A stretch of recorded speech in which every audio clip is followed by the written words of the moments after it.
Morning girls. Today we are going to discuss about the next semiconductor device, that is unijunction transistor. Simply we call it as UJT. So in your question paper sometimes it will be displayed like UJT, right? So the full form or expansion for your UJT is unijunction transistor. So when compared to our other previous semiconductor devices, that is PN junction diode and then your BJT and MOSFET, there is something different in operation as well as in your construction also, but it resembles the operation of PN junction diode, that is based on the junction between p-type semiconductor material and n-type semiconductor material. The operation wise it resembles PN junction diode, but as like BJT it is also having three different terminals. But the difference between BJT and UJT is it is not used for amplification of either voltage or current. But what's the application of UJT means? It is only used for triggering purpose in the other electronic circuits. Okay, so that's a basic difference between your other three terminal device BJT and UJT. Okay, so again repeat, when compared to your bipolar junction transistor or field effect transistor, it is also having three different terminals, but it is not used for amplification of either current or voltage. The only application of UJT is it is used for triggering purpose of any electronic circuits. Triggering in the sense giving input voltage to the input terminal of any electronic circuits or whatever may be the device used in that particular electronic device. Okay, so this is the basic difference between your UJT and BJT. Okay, so when compared to your PN junction diode, it is also having a p-type semiconductor material and n-type semiconductor material.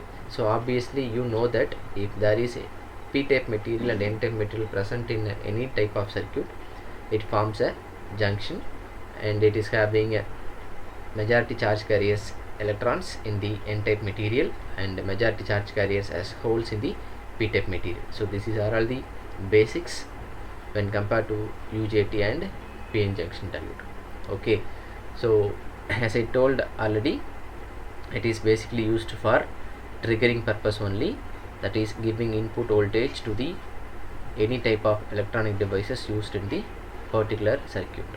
Okay, so look into the diagram. It is having a symbol and construction wise diagram and a equivalent circuit.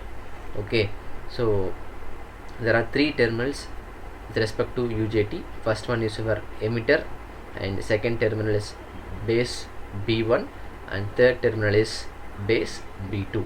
So these are the three different terminals available in case of UJT. And second one, construction wise diagram. Okay, so look into that.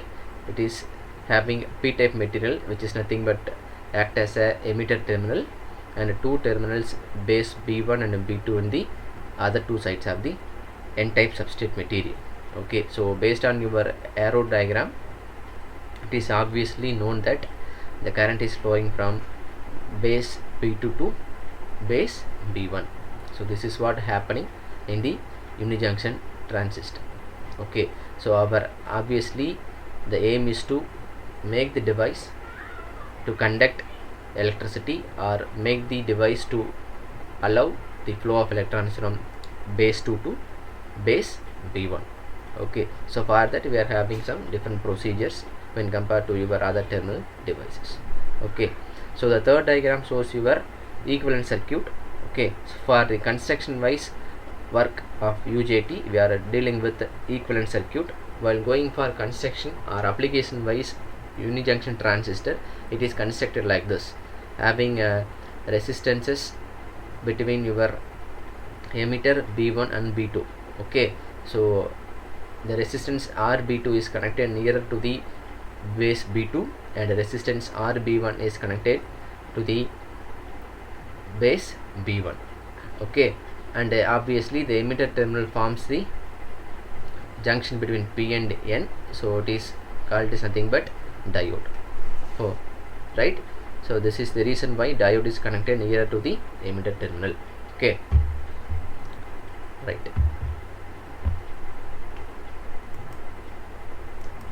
So next is your construction of UJT. So the same diagram here also, it is having two substances, that is your p-type substance material or the n-type substance material, and also having base B1 and B2.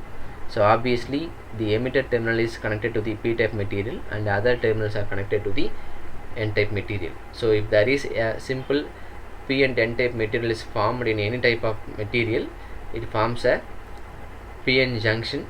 So obviously the electrons and holes are forming the depletion region. Okay, so look into the theory part. It consists of a lightly doped n-type silicon material with a small piece of heavily doped p-type material. Okay, so which is meaning that the n-type is heavily doped and p-type is lightly doped. Okay, so doping in the sense adding of impurity, it may be pentavalent impurity or a trivalent impurity. Okay, so the p and n-type material forms a junction. There is only one junction is formed in this device, so simply it is called as unijunction. Uni in the sense single or only one. Okay, so the silicon bar at its ends having a base B1 and base B2, and the p-type region always forms the emitter terminal E. Okay, so there is a peculiar meaning that the emitter junction is usually located closer to the base B2 than base B1. Okay, or vice versa. Okay, so whichever may be the terminal which is connected nearer to the emitter terminal, we call it as B1 or B2. Okay, so the reason is to improve the conductivity, we are having the emitter terminal very nearer to the either one of the base terminal. Okay, so that's the reason why we are connecting the emitter terminal nearer to the any one of the base. Okay, so this is what about construction of UJT. So next is your working. So obviously you know that if there is p-type material and n-type material are connected in any type of circuit, there is two possibilities of working procedure. One is in forward biased or in conduction state. Then second case is reverse bias or the device is in off state. Okay, so initially we start with there is no voltage is applied to the device. So simply the UJT device is in off state and your material will act as a resistor. Okay, in the first case is there is no voltage applied to the input terminal emitter of the UJT device, and obviously the value is 0, and the UJT device is said to be in off state. Okay, the simple procedure is that even though there is no voltage in the device, there is a flow of some minority charge carriers, that is some amount of or some less amount of voltages is flowing through the device because of the movement of very less amount of holes and electrons. Okay, so because of that there is some negligible amount of reverse current is flowing through the device, so which is called as reverse current. Okay, which is not to be considerable. Okay, now we have to bring the device from off state to on state. For that I am going to increase the emitter input terminal voltage step by step. Okay, slowly I am giving some additional values of voltage in the input terminal emitter. Okay, now the device is slowly moving from off state to on state. Obviously it is a meaning that okay, the reverse current is getting decreased and the device is moving from reverse bias region to forward bias region. Okay, once a device enters the forward bias region, the conduction of current is flowing without any disturbances. Okay, that is the recombination of your electrons and holes are taking place. Okay, so read out the last point. Because of the heavily doped holes in the p-type material recombines with the electrons in the n-type material. Since the holes are more number of majority charge carriers in p-type material, it obviously recombines with the electrons present in the n-type material to conduct the electricity, or the flow of electrons will takes place within the device. So this is what the working procedure of unijunction transistor. Okay, And next we move on to characteristics of unijunction transistor. Okay, so as like your previous devices, the characteristic curve of UJT is also described in three different regions. First one is cutoff region, and second one is negative resistance region, and third one is saturation region. Okay, again I repeat, three different regions. One is cutoff, second one negative resistance, and third one is saturation. Look into the diagrammatic representation or VI characteristics. So always the characteristics is drawn between the voltage and current values. Here we are describing the VI characteristics in between emitter voltage VE and emitter current IE. So this is what the graphical representation of UJT. Okay, so now we are going to discuss about what is happening in cutoff, then negative resistance and saturation regions. Okay, so as per your working procedure, we are also defining the VI characteristics curve as initially there is no voltage, that is no input voltage is applied in the emitter terminal. So because of that some reverse current flows. So this is what there is region in the cutoff.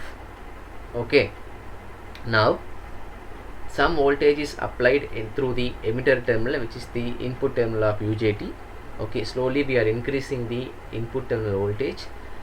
So based on that, once the voltage value reaches a point called VE, okay, the device is moved from your off state to on state, or from reversed biased region to forward biased region.